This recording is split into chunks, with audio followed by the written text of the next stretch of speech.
Welcome to the world united. Welcome to the world united.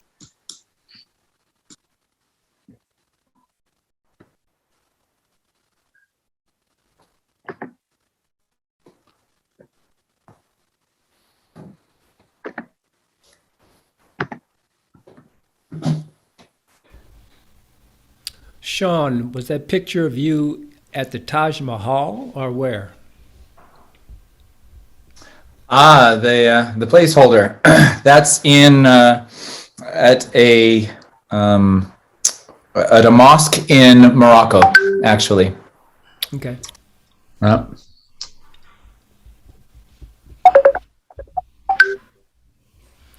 All right. Well, looks like things are okay. I'm going to jump over to track 1 now. We have our speakers joining.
Okay, Reverend Charles Crenshaw.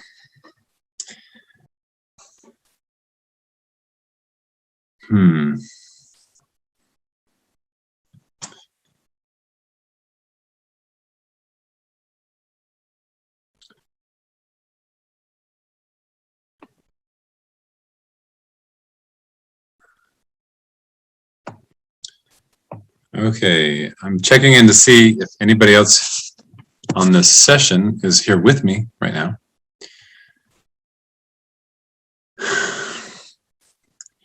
It appears I might be the only one. It's okay. I'm alone. I can handle that. I'm used to it. Were you talking to me? Okay, there you are. I'm not alone. Hi. How are you? Great. So I pulled off of the website under your bio, which looks a little bit more like your talk outline, but I'll share that, and I'll share anything else with how you'd like me to introduce you. Well, I'm the author of Pathless Path, God Grace Guru. I am co-author of EFT for Meditation. Wow. Okay.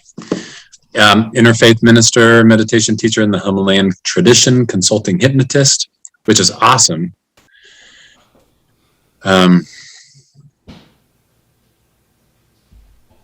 Talking about spirituality and fear. Correct? Yep. Okay, very cool. Where are you located? Indianapolis, Indiana. Hoosiers. Yep. Hoosiers. Although my wife is from Queens, and I consider myself a student of the world, or at least not a Hoosier, but I was born here. Every time I hear somebody, every time I hear Indiana, my mind goes back to that movie because I watched it when I was in high school and playing on the basketball team. I thought, wow, that's an amazing story. I'm so inspired by Hoosiers. So I love Indiana for that reason, I guess. So when I was growing up, nobody in the United States knew anything about basketball except Indiana, but that's neither here nor there. Okay, well, let me jump over to welcome you, Ruben. Thank you for joining and being on. I have all of your bios, and there's a line in a song by a band called Interval that really resonated with me for years. Yes, hello, this is Ruben. I think I'm early though, aren't I? well, our session is supposed to start in about 4 minutes, and so I'm glad that everybody who's going to participate in this session is joining on. Actually, I'm glad all that I found on the website for you is simply that you are attorney with, is it Arizmendi? How should I pronounce your name? Arizmendi's fine. Arizmendi Sierra Club, environmentalist, activist, and that you'll talk to us about loving Mother Earth. Yes. Okay. Okay. Then let me How check much in time with, do I have? so we all have 15 minutes. And Okay.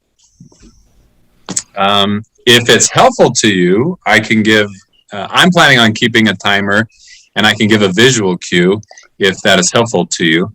I think it would be, yes. Okay, I'll do like a 5-minute. Excellent. That's a good enough time to kind of wrap up the points and everything like that. So thank you. Let me check in with you, Balaram. Okay. Haribo, hello. Hey, how should I pronounce your name? That was correct, Balaram. Balaram Das? Correct. Okay. And Um, I love what you have in your outline and what you're going to speak about. I'm looking forward to that. Thank It you. looks like we're only missing one other speaker, and that's Elder Ilarion Kuyaks Merkuliev. Maybe he'll join us. And then we have a video of Dr. Porter, who's not here. And then at the end of his video, we'll have our panel discussion. All that I'm planning on doing is just taking a few notes as I listen to each of you and formulate a question or two based on those and have a good discussion at the end of it. So let's just take one more minute.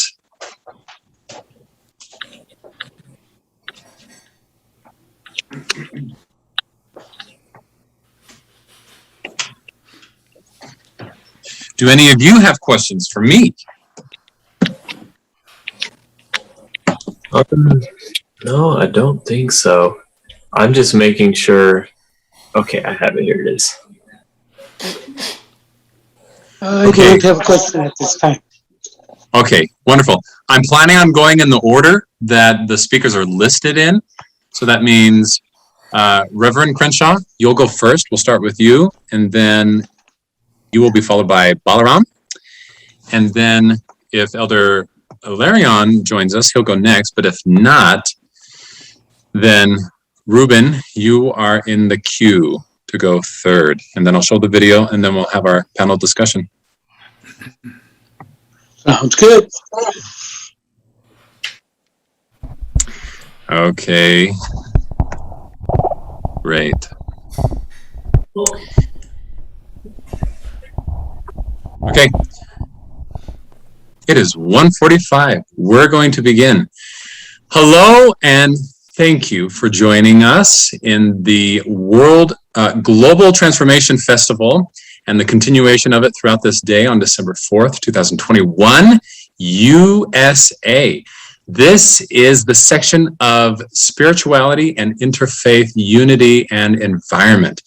This is an amazing topic. And we have a number of very talented, gifted, experienced, and wise speakers who have chosen to speak to us on this topic.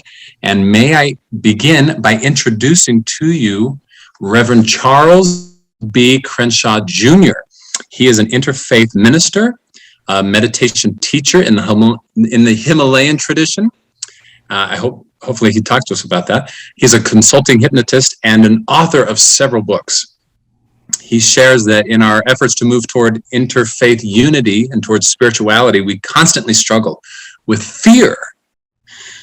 This presentation will discuss that fear and how to fully understand that the truth is one, the paths are many. And in that understanding, there is no place for fear. There is a truth that the wise from all traditions know, but is kept concealed from us. So let us bathe peacefully in their revelation. He will talk to us about spirituality and fear. Please, Reverend Crenshaw. So, thank you for having me. And the first thing I would like to do is I'd like to give a definition of fear that I found. It was I've had the good fortune to work and learn in New York City in multiple venues, but I worked in a bookstore, and in the bookstore there was a stack of bookmarks, and they were specialty bookmarks, and one was FEAR on a bookmark, and FEAR, fear, is false evidence appearing real. And I found that to be most fascinating, and I find it to be most fascinating with respect to how we are dealing with our take on spirituality. So this is something that I'm talking about from my direct experience. I was raised in a more or less fundamentally Baptist environment. And I had the good fortune of having two things happen to me in my life that have affected how I think about spirituality. And one of them was being born with a twin with a woman who has, unbeknownst to her and beknownst to her, informed my life to this very day, my oldest friend on the planet. And then the other thing that I deem myself as being tremendously fortunate to have done was attend this interfaith seminary in Manhattan that was founded by four or five sages, if you will. And one of them was Swami Satchidananda, who's very famous in the US in the circles of yoga, and a not so famous to the overall world, a compadre of his, whose idea it was originally, and it was an old Hasidic rabbi named Gelberman.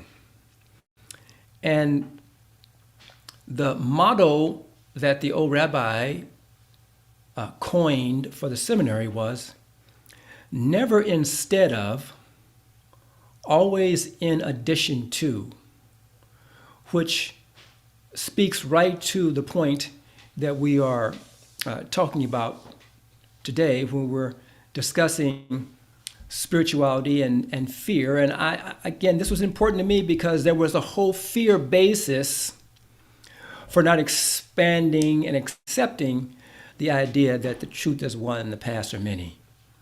And so a little bit of discussion about that to help clarify the point that I'd like to make.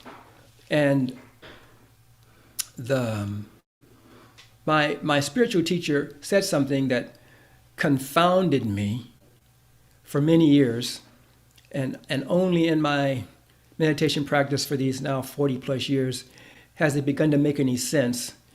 And he said that love is the most ancient traveler.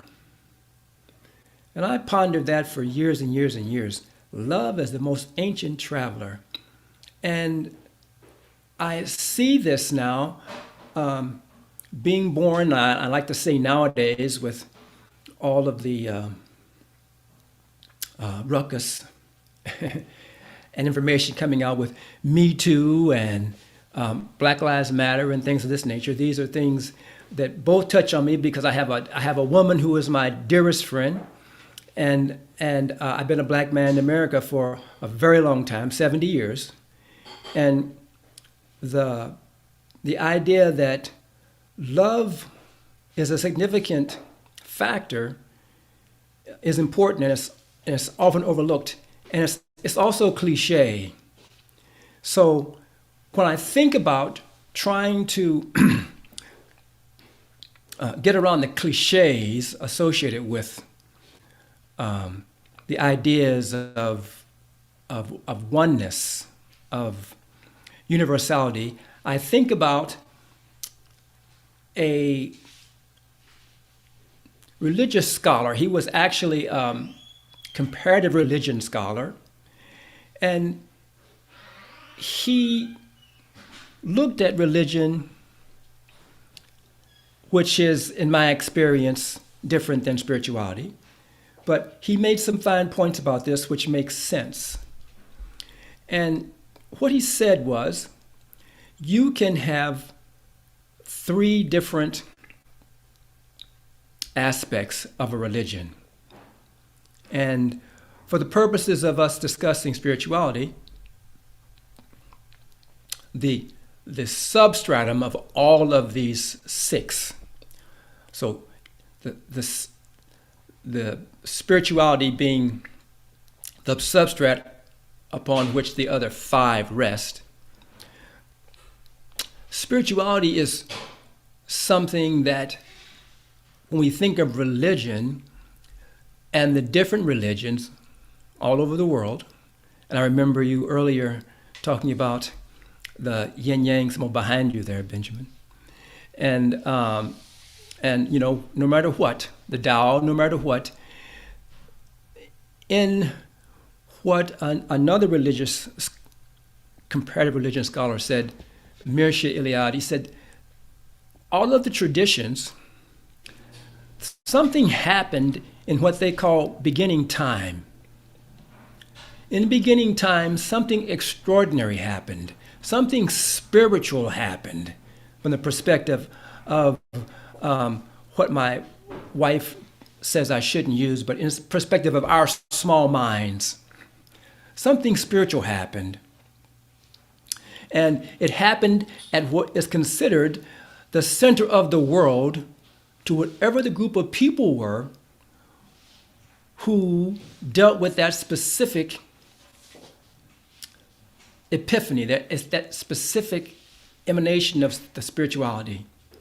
And then when that happened, there were some incrustations that happened around that. So spirituality being the basis, and then what formed around those per Ninian Smart, who I alluded to but didn't name. He said, what happens then is a myth forms, then there's ritual that happens, then there are ethics involved, then there is dogma, and then there's a social aspect. These are the aspects of religion. The significant aspects of spirituality are just spirituality. And one of the things that happens with myth in our world culture, in our social culture, indigenous United States culture, is that one of my mentors said, what I believe is true, what you believe is myth. And I thought that was very, very profound, because he's saying that because in your milieu, wherever it was, there was beginning time, and then an axis mundi, a center of the world where that breaking into ordinary awareness, the spirituality emerged. You're saying that it didn't happen where you were. It only happened where mine was. And that's a condition of our minds. And then the different stories, and this always fascinated me when I'm attending the nice little church I was brought up in, and there is the conversation about the less than equal nature of women, their status. And I'm going, this is my oldest friend on the planet. How can her status be different than mine? And that has informed my entire life, from the first time I heard it in church until this point, and saying, okay, here we are, and we have these myths, these stories about beginning time, and things that happen that inform us in good ways and in bad ways sometimes, just as a part of religion, and things that we need to question and move beyond. And then from the myth, there are rituals. There are things that we do to bring us into remembrance, to remind us of what happened in beginning time at the center of the world in our specific religious tradition. But again, from the perspective of spirituality, these things are of no consequence. But yet, we still shall pursue the dogma then might form around our myth and ritual. And dogma is something that we know. I mean, of the things that I mentioned, we know that those things cause us pain. Because, again, what I believe is true, what you believe is myth. So if I don't defend my myth against your myth, then there's something wrong. And so there's a cause of fear there. Definitely a source of fear. Forgetting again, beginning time, the axis mundi, the center of the earth, the center of the universe, where the epiphany happened, and to remind us of this. Then there's the social aspect. And the social aspect is just as we come together, and again, that can vary from religion to religion. It can vary from church to church, from temple to temple, from mosque to mosque, whatever tradition is in the world, okay? And so the thing that I found when I thought about it that was difficult for us to handle, that caused our division, that caused us to fear each other, were these myth, ritual, dogma, and social things. Ethics was something that could bring us together, because every tradition on the planet has the golden rule in some way, shape, form, or fashion. So the question then would be to me is, Charles, yes, you espouse these things, you have these ideas, how do we as a world get to it? I would recommend the path of meditation, or a path that is something that takes you interior so that you can understand that in the silence, in the stillness of your very own being, you can touch the spiritual. You can touch that which is pure consciousness, which is ever pure, ever wise, ever free, which is the transcendent reality that we are, and reside from that place and recognize that the things that divide us, the things that make us fear, are the things that are unreal, the things that are impure, the things that are transient, the things that are painful. And when we do this, and we often are hesitant to do this because we are afraid of leaving the herd. The herd mentality does not provide for this kind of insight. You have to look within yourself. You have to be conscious, whatever your tradition, or even an atheist. The one thing that's significant is, in the silence of our deep and dreamless sleep, there is no mind that finds division. There is no mind that says there's an atheist or a theist. There is no mind that says a Christian, a Jew, a Muslim, a Taoist, a Zoroastrian. There is only some contact, the wise say, with that which is the transcendent reality. In that stillness and quietness of no mind in deep sleep, we have no awareness. But the sages say we can have the awareness that allows us to abide in that in our day-to-day existence, and something that can help us to access that for those of us who are not evolved enough to be at that very place right here in time. Meditation and tools of that nature are things that can help us to do that. And these are things that can help us to get beyond fear and see that just exactly what it is that we are fearing is false evidence appearing real. And if we just abide in our true nature, in love, then we have no problems on the planet. We have no problems with gender. We have no problems with anything, because we recognize that we are the reality, and so is everyone else and everything else on the planet. And with that, I will leave you. Wow. Reverend Crenshaw, thank you. I love what you said about reaching down and connecting to simply the pure consciousness. The state of we are, or individually, I am. Understanding that as truly the pinnacle of pure consciousness. and ever free. Can I ask one more, just clarifying before we go on to our next speaker? I love the way that you laid this out here. It begins with a myth, and then we find a ritual, ethics, and that forms dogma. Was there... So ethics not necessarily, it doesn't necessarily form dogma. It's just that, and actually, truth told, I arranged these in a fashion that made sense to me. Okay. And sense to me in the way that I was trained in seminary and in my spiritual practice.